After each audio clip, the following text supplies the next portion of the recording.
Hello everyone, welcome back to GK today.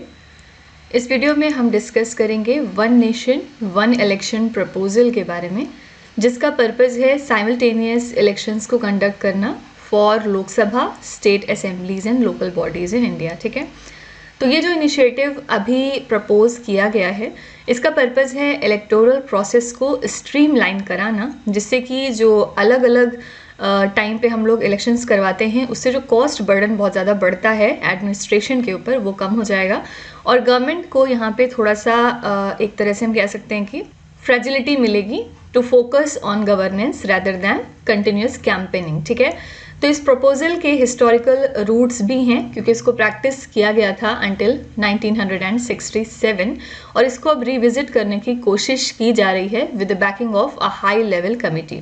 तो इस video में चलिए हम एक्सप्लोर करते हैं कि इस तरह के इलेक्टोरल रिफॉर्म के क्या इम्प्लीकेशंस, बेनिफिट्स और कंसर्न्स हमें देखने को मिल सकते हैं। तो सबसे पहले what is one nation one election proposal, आइए इसको समझते हैं। देखिए अभी क्या होता है, अभी हर स्टेट में अलग अलग टाइम पे जो इलेक्शंस हैं वो कंडक्ट किए जाते हैं। जैसे कि लोकसभा के इलेक्शंस अलग टाइम पे होते हैं, फिर स्टेट असेंबलीज के इलेक्शंस अलग टाइम पे होते हैं और लोकल बॉडीज़ के सेपरेट होते हैं। तो वन नेशन वन इलेक्शन जो प्रपोजल रखा गया है, इसका पर्पज़ है कि जितने भी इलेक्शंस हैं, जैसे कि लोकसभा के, स्टेट असेंबलीज के और जो हमारे लोकल बॉडीज़ में इलेक्शंस होते हैं, उन सब को साइमल्टेनियसली कंडक्ट किया जाए ताकि एक बार में वन गो में सारे इलेक्शंस हो जाएं। ठीक है, और यहाँ पे दो फेज़ में करने की बात की गई है कि फर्स्ट फेज़ में लोकसभा और स्टेट असेंबली का इलेक्शन होगा और सेकेंड फेज़ में हमारी जो रूरल एरियाज़ में लोकल बॉडीज़ इलेक्शन होते हैं वो हो जाएंगे।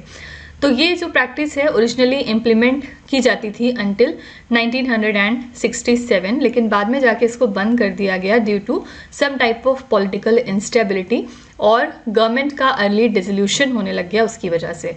तो फिलहाल इंडिया के अंदर सिर्फ 7 स्टेट्स ऐसे हैं जो कि कॉन्करेंटली कंडक्ट करते हैं अपने लोकसभा पोल्स को इलेक्शंस के साथ साथ, और ये इंडिकेट करता है एक फ्रेगमेंटेड इलेक्टोरल लैंडस्केप। ठीक है, तो ये जो कॉन्सेप्ट है साइमल्टेनियस इलेक्शन का, इसको पहली बार प्रपोज किया था इंडिया के first prime minister Jawaharlal Nehru ji ने 1950s में, और 1967 के बाद जो प्रैक्टिस है साइमल्टेनियस इलेक्शंस की डिसरप्ट हो गई क्योंकि देखा गया कि कोलिशन गवर्नमेंट में बहुत ज़्यादा राइज होने लग गया था। ठीक है, तो इलेक्शन कमीशन ऑफ इंडिया ने भी सपोर्ट किया है वन नेशन वन इलेक्शन को ताकि जो इलेक्टोरल कॉस्ट पड़ती है उनके ऊपर वो रिड्यूस हो सके।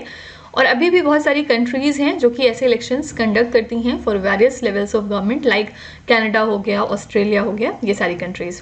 तो यहाँ पे पर्पज़ क्या माना गया है, पर्पज़ ये है हमारा कि हम वोटर टर्नआउट को इन्हांस कर सकें by reducing the frequency of elections. ठीक है, फिर नेक्स्ट है why was the one nation one election proposal introduced. इसको इंट्रोड्यूस कराने की ज़रूरत क्यों पड़ी? इस प्रपोजल को इंट्रोड्यूस कराया गया है ताकि जो फ्रिक्वेंट इलेक्शंस होते रहते हैं और वो डेफिनेटली कहीं ना कहीं बर्डन क्रिएट करते हैं इलेक्टोरल सिस्टम के ऊपर और गवर्नमेंट फंक्शनिंग के ऊपर, उसको एड्रेस करने के लिए इस प्रपोजल को लाया गया है। ठीक है, पर्पस सिंपली क्या है, जो कॉस्ट है related with conducting multiple elections उसको रिड्यूस किया जाए, जहाँ पे गवर्नमेंट को ये थोड़ा सा फैसिलिटी मिलेगी या उनके लिए थोड़ा सा आसान हो जाएगा to concentrate on the governance rather than हर टाइम इलेक्शन करवाना। ठीक है, क्योंकि जब जब इलेक्शन होता है तो गवर्नमेंट का जो ध्यान है वो भटक जाता है। तो ऐसा माना गया है कि ये एक बेटर अप्रोच रहेगी जहाँ पे एक बार में सारे इलेक्शंस करवाने के बाद फिर जिनकी भी सरकार रहेगी वो बेटर तरीके से अपना गवर्नेंस कर सकेंगे, उन्हें किसी भी इलेक्शंस पे फिर फोकस नहीं करना पड़ेगा और यहाँ पे गवर्नमेंट को अलाउ किया जाएगा to concentrate on governance rather than being in a perpetual election mode, right. और इन सब चीज़ों के अलावा streaming elections across different levels of government can enhance the administrative efficiency. ऐसा माना गया है कि इससे जो हमारी एडमिनिस्ट्रेटिव एफिशिएंसी है वो भी काफ़ी हद तक इन्हांस हो जाएगी। तो फ्रिक्वेंट इलेक्शंस जो होते हैं उसकी वजह से वोटर अपैथी क्रिएट होती है, जिसकी वजह से टर्न आउट रेट्स भी रिड्यूस होते हैं सिग्निफिकेंटली। असल में फिर होगा क्या, जैसे एक बार अगर इलेक्शन होने हैं तो आपको सिर्फ एक बार लोगों को मोटिवेट करना है कि वो जाके अपना वोट डालें। ऐसे क्या होता है कि अलग अलग टाइम पे अलग अलग इलेक्शन होते हैं तो कई बार लोग जाते हैं, कई बार लोग नहीं भी जाते हैं, उसको ज़रूरी नहीं समझते हैं। तो जब एक बार ही इलेक्शन होगा तो फिर हर कोई इसमें पार्टिसिपेट करने की कोशिश करेगा। यूएस में इलेक्शंस की जो कॉस्ट आती है वो लगभग $6 बिलियन है एनुअली, और ये बजट एलोकेशन को बहुत ज़्यादा इनके यहाँ इम्पैक्ट करता है फॉर पब्लिक सर्विसेज। और जैसे कि कंट्रीज़ है लाइक कनाडा, उन्होंने इम्प्लीमेंट किया है फिक्स्ड इलेक्शन डेट्स, जिससे कि प्लानिंग को इम्प्रूव किया जाए और रिसोर्स एलोकेशन को बेहतर बनाया जाए। कुछ नेशंस ऐसे भी हैं जो कि साइमल्टेनियस इलेक्शंस कंडक्ट करते हैं to reduce the cost and improve voter engagement, जिसके बारे में हमने पिछले स्लाइड में चर्चा की। और स्टडीज़ ने ये शो किया है कि ज़्यादा अगर आप किसी भी जगह पे इलेक्शंस करवाते हैं तो वहाँ पे पॉलिसी इम्प्लीमेंटेशंस डिले होते हैं, साथ ही लॉन्ग टर्म जो गवर्नेंस स्ट्रैटेजीज़ हैं वो भी हिंडर होती हैं। ठीक है, तो इन सारी चीज़ों को देखते हुए one nation one election proposal को इंट्रोड्यूस कराया गया है। Now the next is what steps are required for implementation. इसको इम्प्लीमेंट करने के लिए हमें क्या क्या चीज़ों की ज़रूरत है।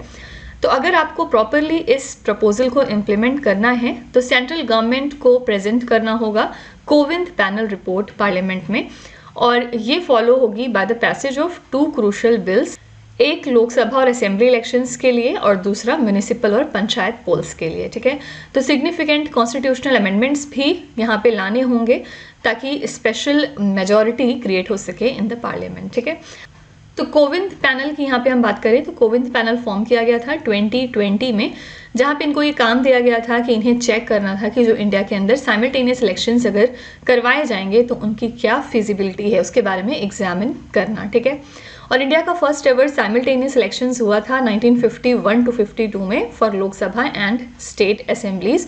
कॉन्स्टिट्यूशनल अमेंडमेंट्स अगर करने हैं आपको इस प्रपोजल के लिए तो आपको कितनी मेजॉरिटी की जरूरत है? 2/3 की। ठीक है, दोनों हाउसेज ऑफ पार्लियामेंट में आपको 2/3 मेजॉरिटी की जरूरत पड़ेगी। Okay, now the next point is what are the potential benefits of this proposal. क्या इसके पोटेंशियल बेनिफिट्स हो सकते हैं? सबसे पहले जैसा कि मैंने बताया कि एडमिनिस्ट्रेटिव बर्डन काफ़ी हद तक रिड्यूस हो जाएगा ऑन द इलेक्शन कमीशन, जिससे कि ये फोकस कर सकेंगे ऑन एफिशिएंट इलेक्शन मैनेजमेंट, यानी कि एक बार में इलेक्शन कंडक्ट कराना है, अब इसको बेहतर तरीके से ये कंडक्ट कराने की पूरी कोशिश करेंगे। और इसके अलावा और क्या फ़ायदा होगा? Lower overall electoral expenditure for the government, जिसको कि फिर यहाँ से जो पैसे बचेंगे उनको आप रिडायरेक्ट कर सकते हैं towards the developmental project. Okay, और improve governance with fewer interruptions from elections, जिससे कि लॉन्ग टर्म पॉलिसी प्लानिंग आपकी इनेबल होगी और एग्जीक्यूशन भी। ठीक है, इंडिया के अंदर दुनिया का लार्जेस्ट डेमोक्रेटिक इलेक्शन होता है, जहाँ पे हमारे यहाँ पे 900 मिलियन एलिजिबल वोटर्स हैं जो कि पार्टिसिपेट करते हैं इलेक्शंस में। फाइन, 1967 में इंडिया ने साइमल्टेनियस इलेक्शंस करवाने की कोशिश की थी, लेकिन बाद में ये डिसरप्ट हो गए by the state assembly dissolution. Fine, और हम इलेक्शन कमीशन की अगर बात करें तो इसको इस्टेब्लिश किया गया था 1950 में, जहाँ पे इनका काम होता है फ्री और फेयर इलेक्शंस को एंश्योर करना। Okay, now what concerns are associated with one nation one election. ये सारे तो कुछ इसके फायदे हो गए, अब देखते हैं कि क्या इससे प्रॉब्लम खड़ी हो सकती है। सबसे पहले इसका पोटेंशियल इम्पैक्ट होगा फेडरल स्ट्रक्चर पे, क्योंकि साइमल्टेनियस इलेक्शंस की वजह से पावर कहीं ना कहीं सेंट्रलाइज होती दिखेगी और साथ ही ये चीज़ मार्जिनलाइज करेगी रीजनल इश्यूज को। और जो रिस्क है premature dissolution of state assemblies का, ये भी काफ़ी बढ़ जाएगा, which could lead to instability in governance. Okay, और इसके अलावा potential imposition of presidential rule और short tenures for state governments for following the reelections. तो ये सारे कुछ इसके कंसर्न्स हैं जो कि हमें देखने को मिल सकते हैं। और जो कॉन्सेप्ट है फेडरलिज्म का, इसको इंट्रोड्यूस कराया था यूएस कॉन्स्टिट्यूशन के द्वारा। यहाँ पे स्टेट ऑटोनॉमी को एम्फेसाइज किया जाता है अलोंगसाइड द फेडरल अथॉरिटी। और इंडिया के अंदर जो प्रेसिडेंशियल रूल है कि अलाउ करता है सेंट्रल गवर्नमेंट को कि वो किसी भी स्टेट का कंट्रोल ले सकते हैं जबकि उसकी असेंबली डिसॉल्व हो चुकी है। और कहीं ना कहीं इसको बहुत ज़्यादा क्रिटिसाइज भी किया जाता है, क्योंकि ऐसा माना गया है कि ये डेमोक्रेसी के अगेंस्ट है। ठीक है, कुछ कंट्रीज ऐसी हैं जो कि साइमल्टेनियस इलेक्शंस को होल्ड करती हैं टू स्ट्रीमलाइन द गवर्नेंस, और though it can lead to voter fatigue, जैसे कि फ्रांस कंट्री हो गई। ठीक है, यहाँ पे स्टेट असेंबली के डिसोल्यूशन की बात क्यों हुई है? क्योंकि स्टेट असेंबलीज इंडिया के अंदर डिसल्यूट हो जाएंगी अगर गवर्नमेंट लूज करती है अपना कॉन्फिडेंस असेंबली के अंदर, और इससे इनकी स्टेबिलिटी पे इफेक्ट पड़ेगा। ठीक है, ये कुछ कंसर्न्स हैं जिसकी वजह से अराइज हो सकते हैं। Now how does this proposal affect the political consensus? तो ये जो प्रपोजल है इसको बहुत ज़्यादा सपोर्ट की ज़रूरत है डिफरेंट पॉलिटिकल पार्टीज़ और स्टेट गवर्नमेंट से। पॉलिटिकल डिसएग्रीमेंट अगर होता है तो उसकी वजह से जो प्रपोजल का प्रोग्रेस है वो हिंडर होते दिखाई देगा हमें। और यहाँ पे ज़रूरत है यूनिफाइड इलेक्टोरल स्ट्रेटजी की that can accommodate diverse political interest across India, ठीक है। तो अगर आपको प्रॉपरली इस प्रपोजल को इम्प्लीमेंट करना है तो यहाँ पे कॉन्स्टिट्यूशनल अमेंडमेंट्स की ज़रूरत पड़ेगी, और जाहिर सी बात है फिर उससे हमारा जो फेडरलिज्म का स्ट्रक्चर है वो इफेक्टेड दिखाई देगा। और ये जो आइडिया है वन नेशन वन इलेक्शन का, बहुत ज़्यादा क्रिटिसाइज भी किया जा रहा है for potentially undermining the regional parties influence in the state election, ठीक है। तो ये सारी चीज़ें हो गई all about one nation one election proposal. आइए देखते हैं कि यूपीएससी में आपसे किस किस तरह से क्वेश्चन पूछे जा सकते हैं। First is discuss the implications of simultaneous elections on India's federal structure. आपको यहाँ पे इम्प्लीकेशन डिस्कस करना होगा कि क्या इम्प्लीकेशन हो सकता है साइमल्टेनियस इलेक्शन अगर हम करवाते हैं इंडिया के फेडरल स्ट्रक्चर पे। Critical examine the potential benefits and drawbacks of one nation one election proposal. इसके कुछ बेनिफिट्स और ड्रॉबैक्स आपको बताने हैं। Explain how frequent elections impact the governance and policy making in India. With suitable examples, discuss the historical context of election cycles in India. Comment on the role of political consensus in implementing the electoral reforms in India. तो आइए देख लेते हैं किस तरह से आपको answer अपना फ्रेम करना है। सबसे पहला क्वेश्चन था discuss the implications of simultaneous elections on India's federal structure. देखिए फेडरलिज्म जो इंडिया के अंदर है, इसका जो कॉन्सेप्ट है ये स्टेट की ऑटोनॉमी को अलाउ करता है गवर्नेंस में, और कहीं ना कहीं ये हमें कॉम्प्रोमाइज्ड होती दिखाई देगी अगर इलेक्शंस साइमल्टेनियसली हो रहे होंगे तो, ठीक है। तो सेंट्रलाइजिंग पावर की वजह से जो रीजनल पार्टीज़ हैं उनका रोल कहीं ना कहीं कम हो जाएगा और इससे लोकल रिप्रेजेंटेशन पे इम्पैक्ट पड़ सकता है। जो बैलेंस है in between efficiency in governance and हमारे फेडरल प्रिंसिपल्स को प्रिजर्व करने का इज़ वेरी वेरी इंपॉर्टेंट, और यहाँ पे केयरफुल कंसिडरेशन की ज़रूरत पड़ेगी स्टेट के इंटरेस्ट की, ठीक है। तो ये सारी चीज़ें आप ये सारे पॉइंट्स यूज़ करके अपने आंसर को फ्रेम कर सकते हैं।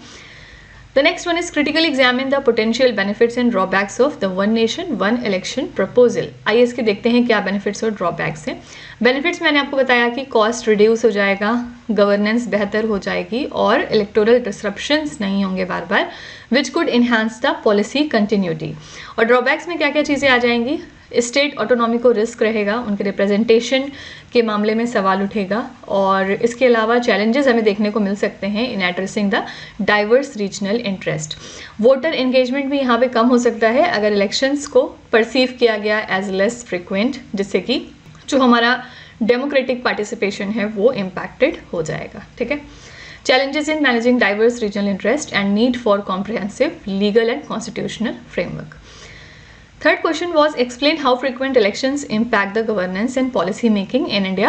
Frequent elections lead करते हैं short term focus को in policy making, जहाँ पे गवर्नमेंट प्रायोरिटाइज करती है immediate electoral promises को over the long term strategies, right? और जो एडमिनिस्ट्रेटिव बर्डन है ऑन द इलेक्शन कमीशन वो इंक्रीज हो जाता है। Potentially it leads to inefficiency in election management. Political instability भी अराइज होगी because of continuous electoral cycles, और ये पब्लिक ट्रस्ट को अफेक्ट करती है ये चीज़, साथ ही जो इंगेजमेंट है उनका इन द पॉलिटिकल प्रोसेस, ठीक है। तो ये सारे कुछ आप कह सकते हैं कि इम्पैक्ट हो सकते हैं गवर्नेंस और पॉलिसी मेकिंग के ऊपर फ्रिक्वेंट इलेक्शंस के, ओके। और कहीं ना कहीं frequent elections can lead to voter fatigue as well, जिसकी वजह से जो टर्नआउट रेट्स हैं वो भी डिक्रीज होते हैं over time, okay. Next question was with suitable examples discuss the historical context of election cycles in India. तो इंडिया के अंदर साइमल्टेनियस इलेक्शंस होते आए हैं अंटिल 1967, जहाँ पे डिसरप्शंस कॉज हो गए थे because of some political events, जैसे कि डिसोल्यूशन ऑफ स्टेट असेंबलीज। तो स्टेट्स जैसे कि आंध्र प्रदेश हो गया और इसके अलावा उड़ीसा, जिन्होंने सक्सेसफुल तरीके से कंडक्ट किया कॉन्करेंट इलेक्शंस को, यहाँ पे इन्होंने शोकेस किया इस प्रपोजल की फिजिबिलिटी को।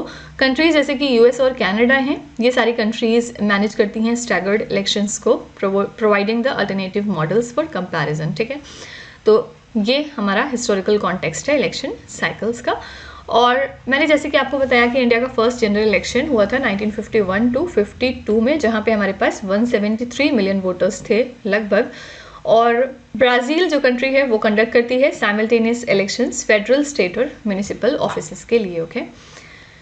Now the next one is comment on the role of political consensus in implementing the electoral reforms in India. Political consensus असल में बहुत ज़्यादा ज़रूरी है किसी भी कॉन्स्टिट्यूशनल अमेंडमेंट को पास करने के लिए, और जैसा कि हम ये देख चुके हैं हमारे पास रिफॉर्म्स में, like 73rd and 74th amendment act, disagreement अगर होता है पॉलिटिकल पार्टीज़ के अंदर तो ये ज़रूरी रिफॉर्म्स को भी हाल्ट करते हैं, रोक देते हैं, और यहाँ पे ज़रूरत है for dialogue and negotiation. Public opinion भी एक इम्पॉर्टेंट रोल प्ले करता है पॉलिटिकल कंसेंसस को शेप करने में, और ये हम रिसेंट डिबेट्स में देख चुके हैं सराउंडिंग द इलेक्टोरल रिफॉर्म्स। ठीक है, तो हम पॉलिटिकल कंसेंसस बहुत ज़्यादा ज़रूरी है अगर आपको इलेक्टोरल रिफॉर्म्स इंप्लीमेंट करने हैं इंडिया के अंदर तो। ठीक है, 73rd और 74th अमेंडमेंट की जो मैंने बात करी है ये इनैक्ट हुए थे 1992 में। इसके अंतर्गत लोकल सेल्फ गवर्नमेंट को एम्पावर किया गया था इंडिया के अंदर, और पॉलिटिकल कंसेंसस कभी कभी बहुत ज़्यादा चैलेंजिंग भी हो जाते हैं कोalition गवर्नमेंट में due to diverse party agenda.